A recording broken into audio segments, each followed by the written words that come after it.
We're back with part 4 of this week's reading of the Messianic Jewish Family Bible True Life Version, TLV, and we are reading Numbers chapter 25 to 36. And I just wanted to clarify when I recapped chapter 31, Moses was angry with the army that had gone out to fight Midian, and they were only allowed to keep the women that were not known by men.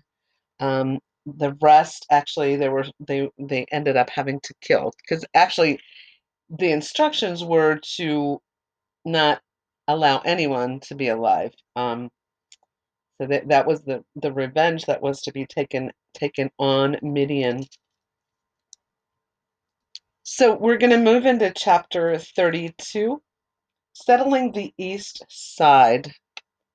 The sons of Reuben and Gad had very large herds and flocks, and they saw that the territory of Jazer and Gilead were ideal for livestock.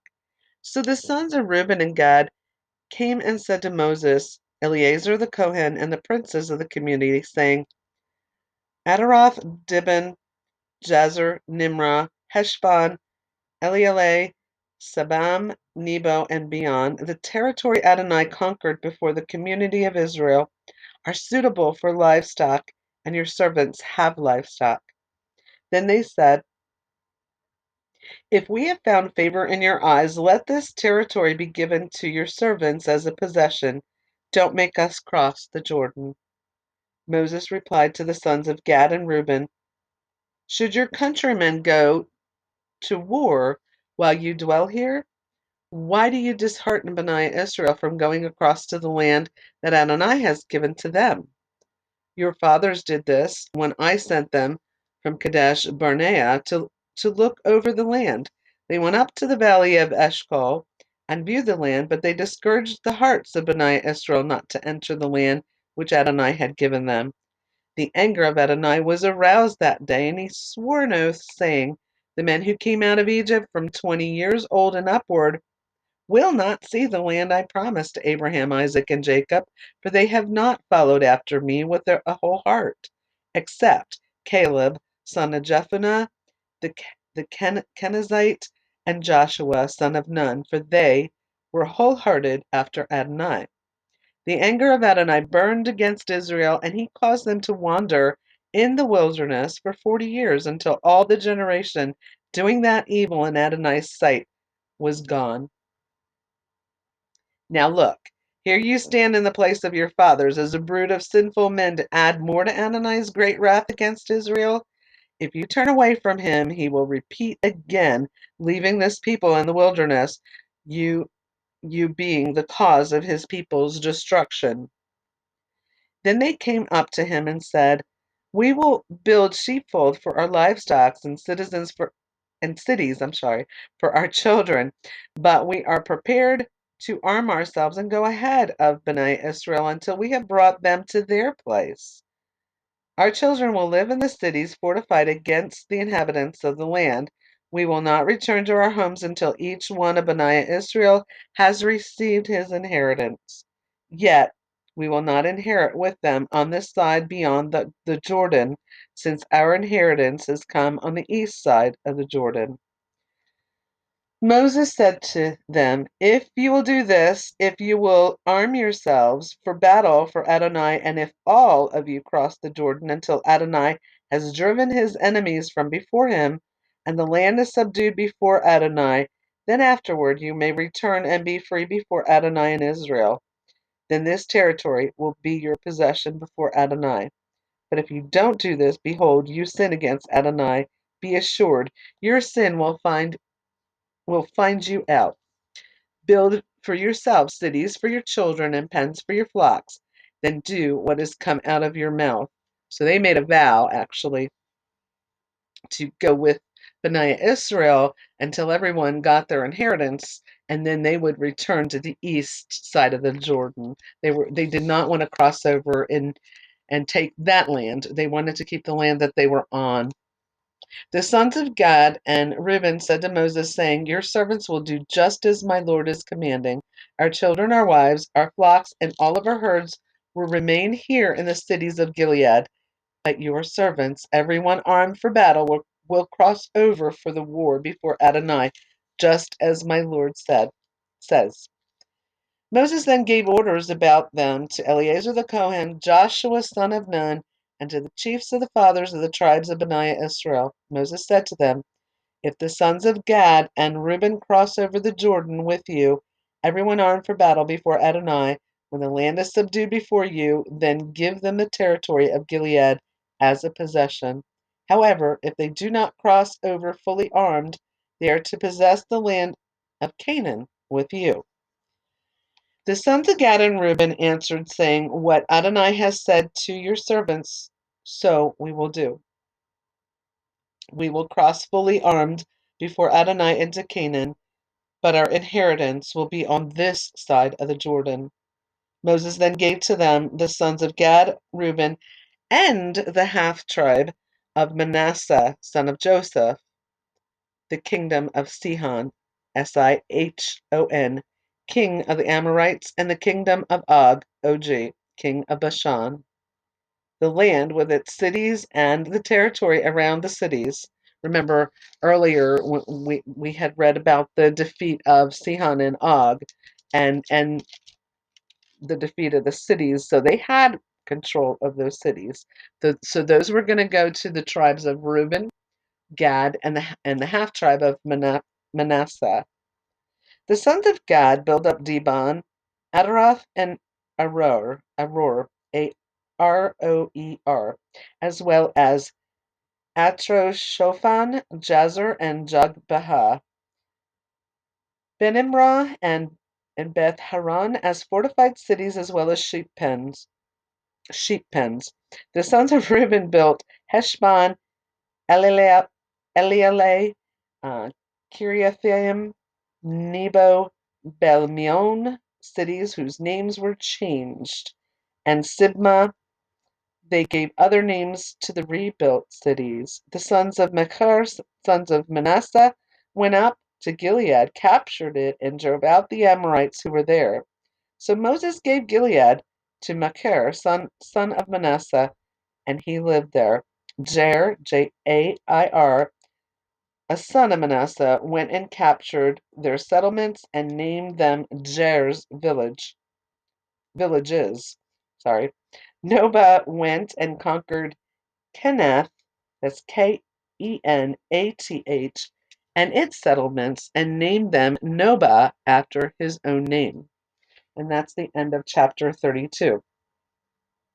So the tribes were to possess Gilead. The children of Gad and Reuben and had gone to Moses and Eleazar, stating that they did not want to cross the Jordan, and they preferred to settle on the east side of the Jordan.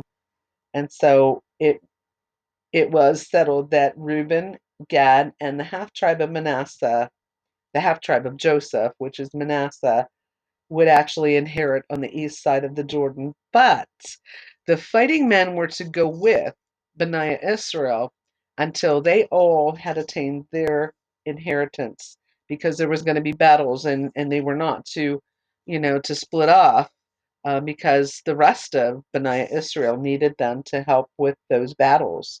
So they made a vow that they would go with, and once everything was all settled and everyone was settled in their land, that then Reuben, Gad, and Manasseh could return to the east of the Jordan, which would be their inheritance. So chapter 33 also starts Parashat Masei, which is Masei, Israel's journeys reviewed. So we're going to talk about what they had been through in this chapter. These are the journeys of Bani Israel when they came out of Egypt by their divisions under the hands of Moses and Aaron.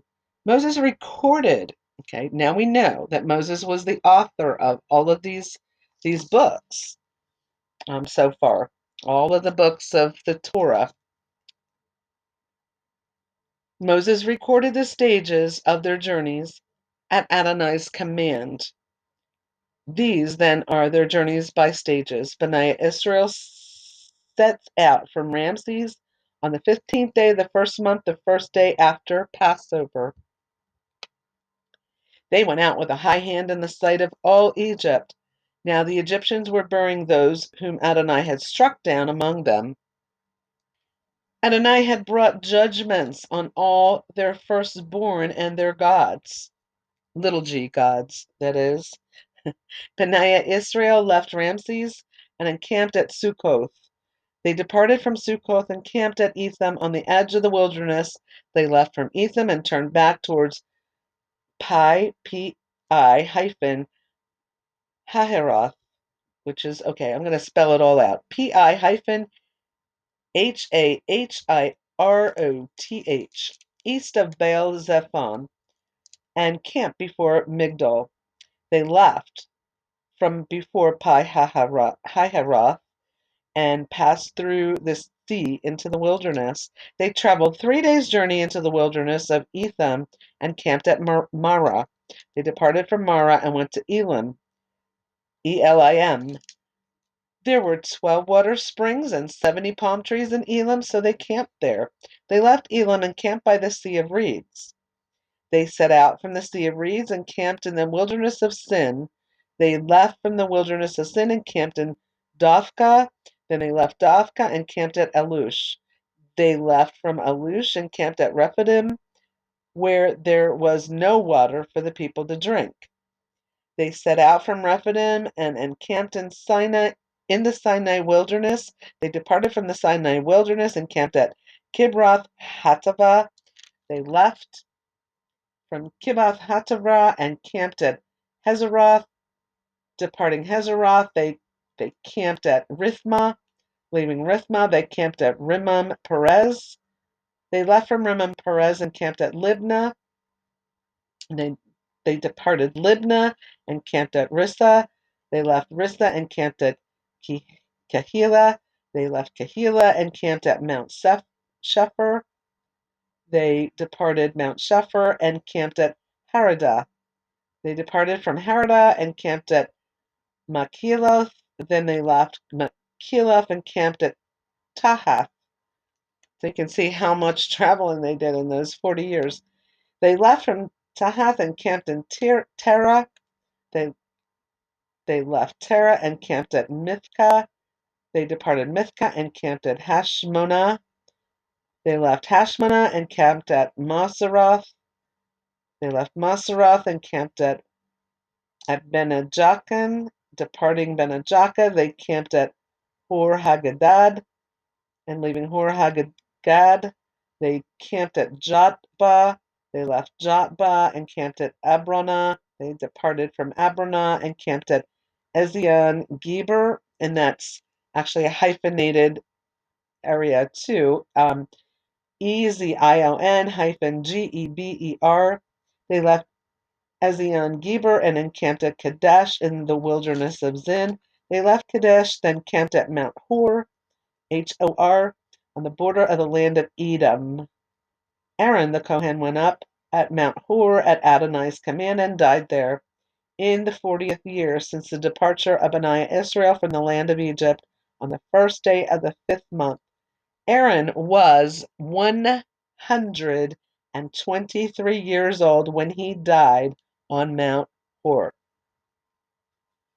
The Canaanite king of Arad, who was living in the Negev, in the territory of Canaan, heard of the coming of Benaiah Israel. They departed from Mount Hor and camped at Zamonah. They left Zamonah and encamped at Punan. Departing Punan, they camped at Oboth. Leaving Oboth, they camped at Ija-Abarim on the border of Moab. They moved from Ijim and camped at Dibon Gad. They moved on from Dibon Gad and camped at Almon Diblatham. They departed from Almon Diblatham and camped at the mountains at Abarim before Nebo. They moved on from the mountains of Abarim and camped in the plains of Moab by the Jordan across from Jericho. They camped along the Jordan from Beth Jeshemoth to Abel Shittim. Adonai spoke to Moses along the Jordan in the plains of Moab across from Jericho, saying, Speak to Bani Israel and say to them, when you cross the Jordan into the land of Canaan, you must drive out all the inhabitants of the land before you. You must destroy all their idols and cast images and demolish their high places. You will take possession of the land, so you will settle in it, because I have given it to you to possess. Now, every single word of this has explicit meaning, and you're going to see in the future when they leave a little bit of it out, how it totally trips up Anaya Israel, especially when they don't drive out all the inhabitants of the land and they allow some of them to dwell. They become a thorn in their side. You are to divide the land by lot according to your families. To the large, make their inheritance larger, and to the small, make their inheritance smaller. Whatever comes out of the lot will be theirs. You are to distribute the inheritance according to your ancestral tribes. But if you do not drive out the inhabitants of the land from before you, whoever you allow to remain will become to you barbs, in other words, thorns. I will give you trouble in the land in which you will be living. Then what I had intended to do to them, I will do to you. Because he's trying to prevent them from going through so much trouble, and they end up going through so much trouble because they don't necessarily listen to everything that is being told to them to do. So again, a quick recap, and then we're gonna pause this and come back with another part. A quick recap of chapter 33. The journey from Egypt to Canaan is reviewed in this chapter. It recaps everything. It shows the children of Israel how they departed Egypt and all of their travels to where they are right now, and where they're next, from one location to the next, and what they're about to embark on next. And Adonai is giving explicit instruction on how they are to move into the land that he has promised to them, exactly what they are to do, so that there will be no problems. And of course, you're going to see that sometimes they do, sometimes they don't. And when they don't, there's always problems that are going to ensue later down the line. All right, I'm going to pause this and we're going to come back with another part.